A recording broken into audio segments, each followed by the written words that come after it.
Everybody knows the complexity is increasing, but semiconductor companies have been very creative in using structured design methodologies to manage complexity. And one way of looking at architecture is the functionality is implemented using a structured connection of functional components. So, and you can abstract that connectivity principle into a set of connectivity rules that, if followed with the functional components, then they implement the functionality. And the connectivity rules or requirements for any chip come from various sources like bus protocols, power logic, management logic, debug logic, physical design constraints, memory connectivity, DFT connectivity, and so on and so forth. And a lot of the design flows actually are making use of automatic design integration. So these connectivity rules feed into that process. And the shift left definition was that's the earliest possible and efficient verification of a design step. So if we can think of connectivity or design integration as a design step, then how do we enable shift left there? And connectivity checking is an efficient shift left verification of, for architectural compliance.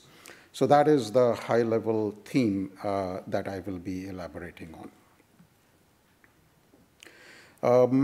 Let's go through shift left in action. Just this is an illustrative example. I have chosen to keep it very simple.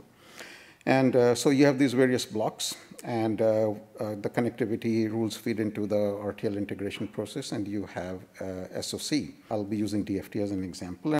So basically, imagine that you don't have this box, the connectivity checking box. And in the integration process, in the connectivity rules, you also have DFT rules, okay, because the DFT logic has to be integrated.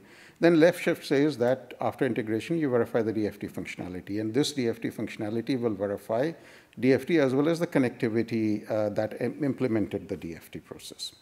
You could, at the same time, because the connectivity is generated here in the connectivity checks, verify the DFT connectivity. And while still you will need to verify DFT for functionality.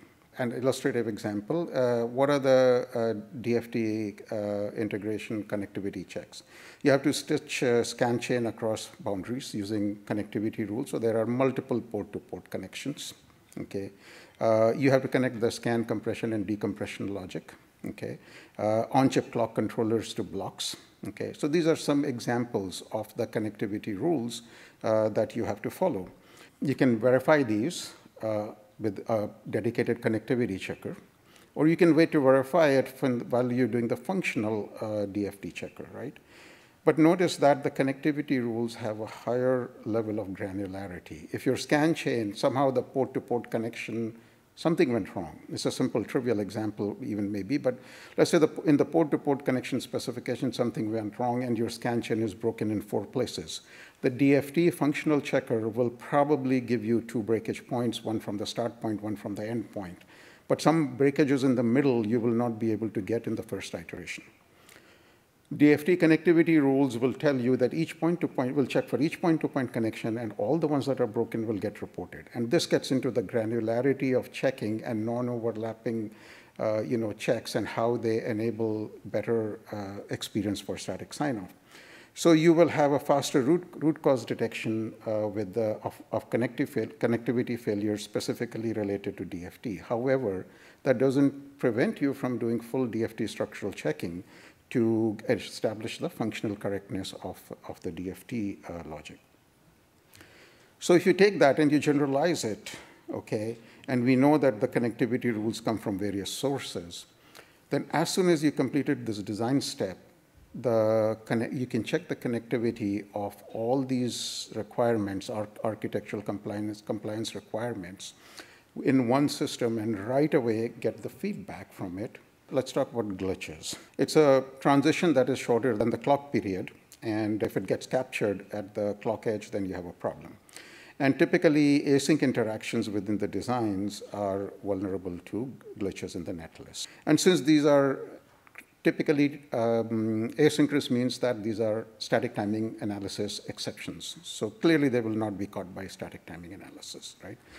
And functional simulation tends to be zero delay. So again, they will not be caught by functional simulation.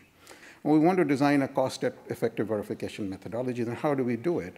And we can do it by combining structural connectivity principles with netlist glitch checking. We know that in CDC, for example, you can have glitch failures because CDC, the data path crossing, is effectively, you can think of it as a functional multi-cycle path. We don't want the data to be captured on the next edge, right?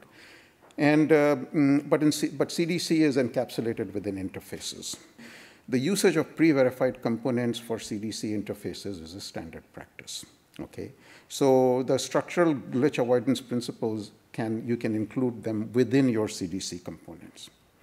For others, for example, timing exception, power management logic, path structuring may be necessary with synthesis tool restrictions during path optimization. To elaborate, insert do not touch component in the partition path and partition the paths, okay? So you have something in the middle of a path and you do not want the path to be structured across that component, okay? Or the two ends of the path can be structured during synthesis independently, but not across this component, okay? And if you can employ that principle, okay, and you can say that, okay, if that happens, then my protection mechanism against glitches will be valid, then you have a structural strategy for controlling this problem. And then you verify that presence of those components in the connectivity, in the RTL level. You can verify that the connectivity is maintained in the netlist level. And you can also run verification of glitch checking at the netlist level. So if you want to design such a system, because ultimately static sign-off will be successful based upon superior user experience, so what would be the requirements for designing such a system? So clearly, everybody's design is different. Your connectivity check requirements across your designs will be different. So we need a way to have conveniently specified rules, these connectivity rules. If you restructure the logic, you create another level of hierarchy and so on and so forth. These rules should be, the specification should be robust against that.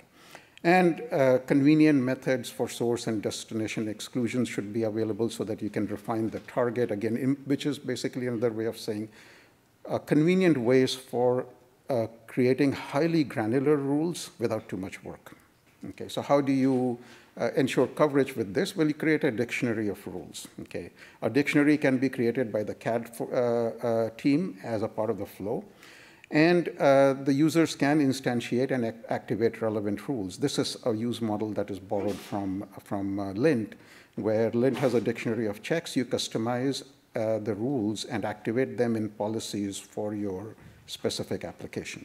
The connectivity principles should be diverse enough for you to be able to specify at a very fine-grained level exactly you want to check. And I will elaborate on this a little later. The next dimension was runtime and capacity. So we have to then make sure that the system runs very fast without requiring black boxing or complicating the usage. And then debug. This is a customized application. So we need to have the best customized debug experience for this particular application. So we have created a product called Safe Connect for RTL and netlist connectivity and glitch sign-off. And the use model is that the Safe Connect reads in your RTL and your constraints and UPF, along with the user-defined rules that may be created locally or instantiated from a dictionary. And after the analysis, it produces the connectivity reports, which can iterate in this particular cycle. And once the RTL is signed off, you can go through the synthesis and other processes, and the same checking can be run at the netlist level. And the idea here is to enable this step, which you can run right after your design process, and it provides you with this efficiency so that you get this shift left. How would you quickly and conveniently define rules? You can define the rules based upon for your company, and you can also utilize from a real intense existing library of checks. We have a set of templates that we ship with the product. But take, for example, a check that you want to define that at the full chip level, that we do not have an improper connectivity from a specific signal to, let's say, some set of flip-flops. An example would be that there cannot be any connection between resets that are relevant for retention logic into flops that are non-retention flops. How do you specify such a rule? Conveniently, you create a source group, create a destination group, okay, of objects, and then you specify that there cannot be a connection between these groups. Okay, and this is a simplified representation of a simpler rule. There are more variations that allow you to do more fine-grained specification. And so I mentioned a library of checks. So for example, there are templates available for retention resets and clocks, checking, extra margin adjustment memory connectivity, glitch occurrence and propagation, DFT related templates, debug buses, and abutment and partial abutment for some physical design constraints. The diversity is very important because you can have between buses, you can have cross connection, you can want to say only these connections are allowed, there should not be any connection between groups. You can exclude source and destinations conveniently from larger groups. Connections should go through some design objects, should not go through some design objects, should only go through some design objects. And all this diversity, bits can be flipped. There are various mechanisms that are available for you to customize and create a very fine-grained rule for the nature of connectivity that you want to specify. And once the policy is created, then you can create a policy out of the dictionary and instantiate appropriate checks in your design. And also locally, very conveniently, you can write checks. If you want to further improve the granularity of a check that exists at a dictionary level, you can write local checks. Capacity and performance, these are the alternatives for this kind of an application is either you use formal applications or you basically make use of optical interfaces to write your own tracers and things like that.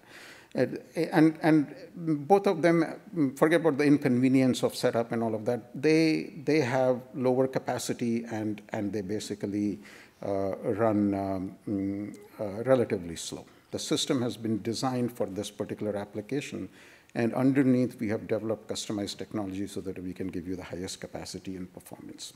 We have a customized application or behavior within iDebug for debug of connectivity issues.